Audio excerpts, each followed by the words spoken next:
안녕하세요. 자유교회 이진우 목사가 보내드리는 아침 묵상입니다. 오늘도 예수 그리스도의 향기를 내는 복된 하루가 되시길 바랍니다. 12월 4일 수요일 아침 묵상입니다. 오늘은 은혜가 지배하는 사람이라는 제목으로 로마서 5장 20절로 21절의 말씀 묵상합니다. 율법은 범죄를 증가시키려고 끼어 들어온 것입니다. 그러나 죄가 많은 곳에 은혜가 더욱 넘치게 되었습니다. 그것은 죄가 죽음으로 사람을 지배한 것과 같이 은혜가 의를 통하여 사람을 지배하여 우리 주 예수 그리스도로 말미암아 얻는 영원한 생명에 이르게 하려는 것입니다.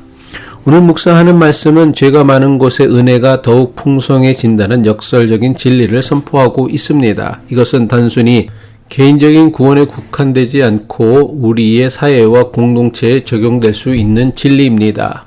어떻게 우리가 이 세상에서 죄의 권세와 지배를 넘어서 은혜로 의를 이루며 살아갈 수 있는지에 대해 묵상할 수 있기를 바랍니다. 바울은 죄의 지배에 대해 말씀하며 율법이 들어옴으로써 죄가 더 많이 드러나게 되었다고 말씀합니다. 로마서 5장 20절 전반부죠. 율법은 범죄를 증가시키려고 끼어 들어온 것입니다. 율법은 죄를 정확하게 규정하여 우리에게 죄를 명확하게 인식하게 합니다. 하지만 동시에 율법은 인간은 결코 율법의 기준을 만족시킬 수 없는 연약한 존재임을 깨닫게 합니다. 죄의 권세와 지배는 우리가 일상적으로 느끼는 경험입니다. 우리 자신을 돌아볼 때마다 우리는 너무나 자주 우리의 약함과 이기심 그리고 죄와 유혹에 빠진 자신을 발견하게 됩니다.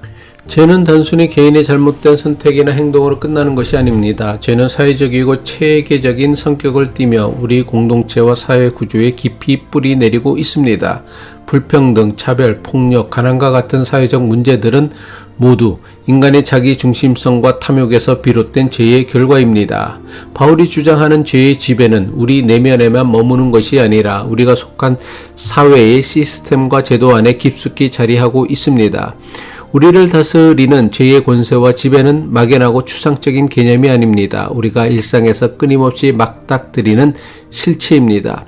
우리는 죄의 지배가 단지 우리 개개인의 실패를 넘어서 사회적 차원에서 어떻게 영향을 미치는지를 명확히 이해해야 합니다. 바울은 죄가 더한 곳에 은혜가 더욱 넘쳤나니라고 선언합니다. 로마서 5장 20절 후반부죠. 그러나 죄가 많은 곳에 은혜가 더욱 넘치게 되었습니다. 죄가 많은 곳에 은혜가 넘친다는 것이 단순히 죄를 쉽게 용서받을 수 있다는 뜻일까요? 아니요, 그렇지 않습니다. 죄가 많다는 것은 인간의 연약함과 한계가 더 분명해지는 순간입니다. 그러나 바로 그 순간에 하나님께서는 더 큰 은혜를 통해 그 한계를 뛰어넘는 능력을 우리에게 주십니다. 은혜는 단지 죄의 용서만을 의미하는 것이 아니라 우리를 새로운 생명으로 초대하고 변화시키는 힘입니다. 이런 의미에서 죄가 넘치는 상황 속에서도 하나님의 은혜가 더 풍성해진다는 것은 우리에게 주시는 매우 강력한 희망의 메시지입니다. 이는 우리가 절망과 고통 가운데 있을 때 하나님의 은혜가 이러한 상황을 변화시키거나 극복할 가능성을 열어준다는 것입니다. 죄가 많은 곳에 은혜가 넘친다는 것은 우리의 실패와 약함 속에서도 하나님께서 우리를 포기하지 않으신다는 확신을 줍니다. 우리가 아무리 깊은 죄의 구렁텅이에 빠져 있더라도 하나님의 은혜는 그보다 더 크고 깊습니다. 그리고 이 은혜는 우리를 새로운 삶으로 이끄는 능력입니다. 이 메시지는 단지 위로의 말씀이 아닙니다. 이것은 우리에게 변화를 촉구하는 말씀입니다. 우리가 죄를 인식하고 그 죄를 넘어서는 힘을 하나님께 얻을 때 우리는 우리 자신뿐만 아니라 우리의 공동체를 변화시키는 주체가 될 수 있습니다. 바울의 이 메시지는 우리가 불의와 절망의 상황에 직면할 때 더욱 큰 의미를 갖습니다. 죄가 만연한 세상에서도 은혜가 넘친다는 것은 불가능해 보이는 변화도 하나님의 은혜 안에서 가능하다는 것을 의미합니다. 바울은 죄가 지배하는 곳에 이제는 은혜가 의를 통해 지배하게 되었다고 말씀합니다. 이는 죄의 권세와 지배에서 벗어나 하나님의 통치 아래 곧 은혜의 통치에 들어가는 것을 의미합니다. 하나님의 은혜는 우리를 새로운 삶을 살도록 만듭니다. 이것은 단순히 죄를 회개하고 용서받는 것을 넘어서 우리가 의로운 삶을 살도록 힘을 주는 은혜입니다. 바울이 주장하는 의는 단지 우리가 율법을 따르는 행위나 종교적 행위만으로 이루어지는 것이 아닙니다.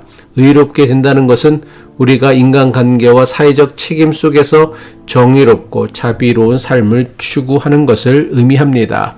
은혜가 지배하는 삶은 또한 새로운 연대를 의미합니다. 우리는 하나님의 은혜 안에서 서로 연결되어 있으며 이 연대 속에서 서로의 짐을 나누고 함께 성장해야 합니다. 은혜 안에서 우리는 서로를 경쟁의 대상으로 바라보는 것이 아니라 서로를 돕고 섬기고 이끌어주는 형제 자매로 바라보게 됩니다. 은혜의 지배는 우리의 삶을 변화시키고 나아가 우리 주변의 세계를 변화시키는 힘입니다.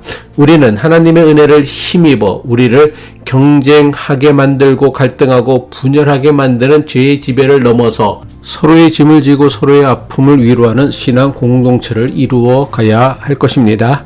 기도하겠습니다. 사랑의 하나님 아버지, 우리의 연약함과 실수와 실패 그리고 죄 가운데서도 우리를 포기하지 않으시고 은혜를 베푸시는 주님을 찬양합니다. 우리의 실패와 죄의 무게가 우리를 짓누를 때에도 주님께서는 그보다 더 큰 은혜로 우리를 새롭게 하심을 믿습니다. 주님, 우리의 삶 속에서 은혜의 지배와 통치가 이루어지게 하시고 우리의 공동체가 은혜로 변화되어 서로를 돕고 살아가는 아름다운 교회로 자라가게 하옵소서. 예수 그리스도의 이름으로 기도합니다.